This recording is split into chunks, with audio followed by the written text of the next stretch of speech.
What happened while we were away? Brought to you by Revoked. Director of National Intelligence Tulsi Gabbard announced security clearances have been pulled from 37 current and former officials who, quote, abused public trust by politicizing and manipulating information, including several individuals involved with the President Barack Obama ordered assessment of whether or not Russia colluded in the 2016 election.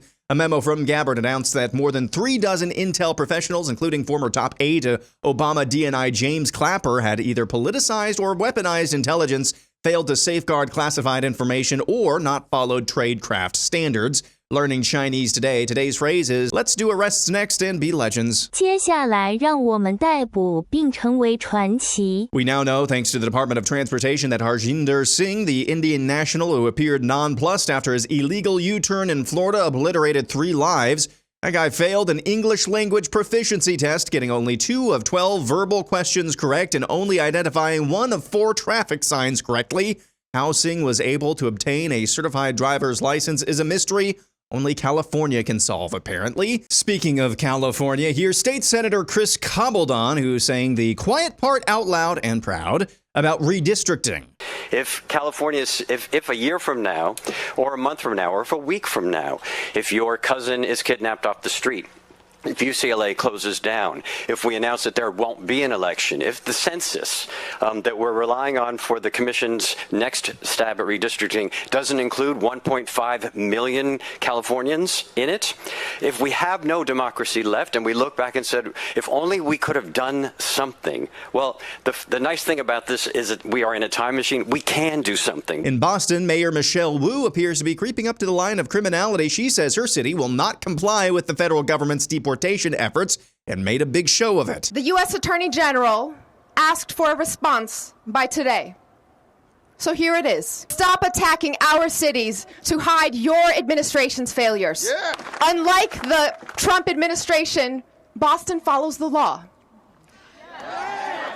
And Boston will not back down from who we are and what we stand for. On the border wall, DHS Secretary Kristi Noem says, paint it black. Now, if you look at the structure that's behind me, it's tall, which makes it very, very difficult to climb, almost impossible. It also goes deep into the ground, which would make it very difficult, if not impossible, to dig under. And today, we are also going to be painting it black. That is specifically at the request of the president, who understands that in the hot temperatures down here, when something is painted black, it gets even warmer, and it will make it even harder for people to climb. It appears the Iowa gubernatorial race has a spark of energy finally. Last night, former state administrator Steen announced his bid to replace the highly capable and outgoing governor, Kim Reynolds.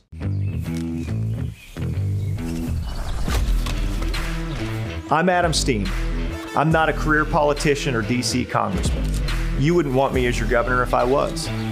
Because this is Iowa, and we're nice to everyone, but we like people who work. While others have been talking, campaigning, and voting on the next continuing resolution, I've been out here doing the actual work of government, fighting alongside Governor Reynolds for the past 5 years. While President Trump is hard at work making America great again, I've been at the center of keeping Iowa great. I've been cutting waste, protecting kids, and making Iowa a national model for state governance at every step of the way. Everything we love about Iowa isn't an accident. It's the result of Iowa values and strong leadership. Look, I hate to be the one to tell you this, but the Iowa we love isn't guaranteed. It's going to take someone who is willing to be bold and fight to keep our future bright. In my time leading this state, I've fought the battles. I've been targeted, and I've had people ask me to compromise my values. And in the middle of it all, I stood for Iowa because I refuse to stand by and let anyone ruin our state. This fight, it's bigger than politics. It's about the values we want our kids to grow up with. It's about your freedom. It's about our future. If there's one thing we've learned here in Iowa, it's that we need someone who is willing to stop talking and just do the right thing. I'm Arnn Steen. I'm the guy who can win, lead, and work. Quick update on Hillsdale College President Larry Arnn's comments from yesterday, where he said it's impossible to have a Christian nation. He followed up on social media saying, quote, at Hillsdale, we believe that Jesus is the maker and savior of all. We also believe with the founders that no law is good that compels anyone to believe that. Laws that compel belief are what led to centuries of religious persecution and warfare in so-called Christian Europe, end quote. And finally, this from the Babylon Bee. Dallas Cowboys relieved to no longer be the gayest team in the league. For those of you listening, it's the picture of the Minnesota Vikings super gay tranny cheerleader. And that's what happened while we were away.